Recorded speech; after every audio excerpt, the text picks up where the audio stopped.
നമസ്കാരം. ഞാൻ നിങ്ങളുടെ സ്വന്തം ശരവൺ മഹേശ്വർ. കൃഷ്ണശിലയായി എന്ന എൻ്റെ പരമ്പരയിലെ 207-ാമത്തെ എപ്പിസോഡാണിത്. ഇന്ന് ഞാൻ നിങ്ങളോട് പറയുന്നത് പ്രശസ്ത ഗായികയും അഭിനേത്രിയും മുരുക ഭക്തയുമൊക്കെയായ ശ്രീമതി KB സുന്ദരാമ്പാളിനെ കുറിച്ചിട്ടാണ്.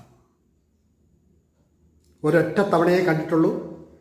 അതും ലോകപ്രശസ്തമായ എൻ്റെ വീടിനടുത്തായുള്ള ആറ്റുകാൽ ഭഗവതി ക്ഷേത്രത്തിലെ ഒരു കച്ചേരി സമയത്താണ്. അപ്രതീക്ഷിതമായി അമ്പലത്തിൽ ഉത്സവം നടക്കുമ്പോൾ അവിടെ ചെല്ലുമ്പോൾ സുന്ദരാമ്പാളിൻ്റെ കച്ചേരി സ്റ്റേജിൽ നടക്കുകയാണ്. കാവ്യവസ്ത്രവും ധരിച്ച് തബലിസ്റ്റും ഒക്കെയായി. എൻ്റെ ദൈവമേ എന്ന് വിളിച്ചുപോയ ഒരു നിമിഷമാണ്. വളരെയധികം പ്രായമുള്ള അവരുടെ കണ്ഠത്തിൽ നിന്നും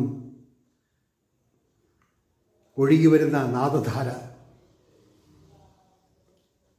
ഇതേപോലെയുള്ള ഗായകർ ഇന്ത്യയിൽ മുൻപ് ഉണ്ടായിട്ടുണ്ടോ എന്ന് തന്നെ സംശയം തോന്നുന്ന ഒരു വ്യക്തിത്വം. അന്ന് കച്ചേരി നടക്കുമ്പോൾ മനസ്സിലുണ്ടായ ആഹ്ലാദം പറഞ്ഞറിയിക്കത്തക്കതല്ല. കച്ചേരിയെല്ലാം കഴിഞ്ഞ് സ്റ്റേജിൽ നിന്നും അവർ ആറ്റുകാൽ ട്രസ്റ്റിൻ്റെ ഓഫീസിലേക്ക് അതിൻ്റെ ഭരണാധികാരികൾ വന്ന് കൂട്ടിക്കൊണ്ടുപോകുമ്പോൾ ഞാൻ വളരെ വിനയമായി അവരോട് പറഞ്ഞു, എനിക്കൊന്ന്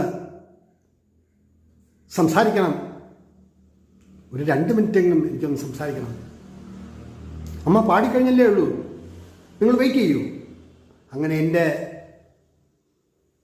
അഭ്യർത്ഥനയും എൻ്റെ മുഖഭാവവും എല്ലാം കണ്ടിട്ട്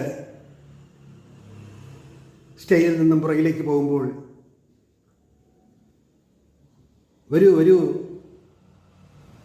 എന്ന് വിളിച്ചപ്പോൾ എനിക്കുണ്ടായ ആ ആഹ്ലാദം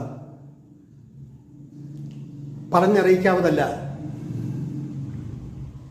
അതേക്കുറിച്ചും ആ അനുഭവങ്ങളെക്കുറിച്ചുമാണ് ഈ എപ്പിസോഡിൽ നിങ്ങളോട് പറയാൻ ഉദ്ദേശിക്കുന്നത്. കാണുമല്ലോ, വിലയിരുത്തുമല്ലോ. ഇതിൽ കൂടുതൽ എന്താണ്